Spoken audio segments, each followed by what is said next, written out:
Hospitalizations from the influenza and the respiratory syncytial virus, or RSV, are reaching levels not typically seen until later in their seasons, according to data from the Centers for Disease Control and Prevention. The trend comes as the CDC reported the season's first pediatric flu death this week. The agency did not provide any information about the child, but officials in Hidalgo County, Texas, reported that a 3-year-old girl died earlier this month after testing positive for the flu. The CDC has reported at least 880,000 flu infections and 360 deaths so far this season. Texas, Louisiana, Mississippi, Alabama, Georgia, South Carolina, Virginia, Tennessee, and Maryland are among the states reporting high flu activity. Influenza hospitalizations are increasing, reaching a level not usually seen until much later in the flu season.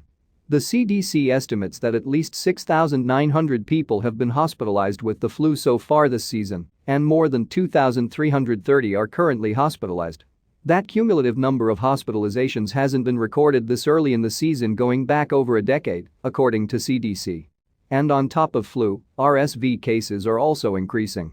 RSV, which is a respiratory illness, usually causes mild cold-like symptoms. While most people recover from RSV in a week or two, it can be serious for infants and older adults.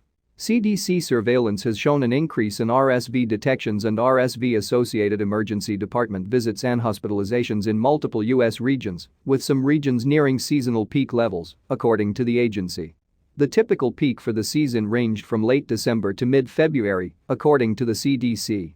But since the COVID-19 pandemic, RSV's usually very predictable seasons have changed. RSV's circulation pattern has been disrupted since the start of the COVID-19 pandemic early in 2020, the agency stated.